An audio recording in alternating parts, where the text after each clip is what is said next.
আসসালামু আলাইকুম এভরিওয়ান। আমি আজকে সবজি খিচুড়ি রান্না করব। তা আমি মুগের ডাল ও মসুরির ডাল চালের সঙ্গে একসঙ্গে মিশিয়ে নিয়ে এটা ধুয়ে নিয়েছি। আমি এবার একটা হাঁড়িতে দিয়ে নিয়েছি।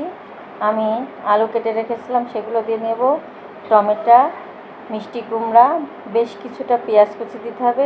খিচুড়িতে পেঁয়াজ রসুন বেশি লাগে, বেশ কিছুটা রসুনের পরিমাণ, আর কাঁচামরিচ চেরা বেশ কয়েকটা, দারুচিনি, এলাচ, তেজপাতা, 1 চামচ পরিমাণ লবণ দেব,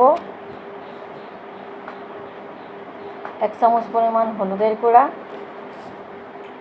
1 চামচ পরিমাণ জিরের গুঁড়া দেব, আর 1 চামচ পরিমাণ ধনিয়া গুঁড়া। আমি শুকনো মরিচের গুঁড়া একটু কম দেব, যেহেতু আমি কাঁচামরিচ চেরা দিয়েছিলাম, তাই শুকনো মরিচ 1/2 চামচ পরিমাণ দেব। আর পরিমাণ মতো তেল দিয়ে এটা ভালো করে মাখিয়ে নেব।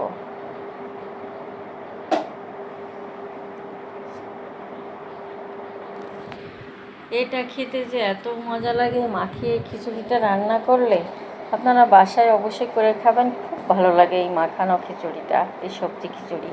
আপনারা আমার ভিডিওটা কে কোথা থেকে দেখছেন?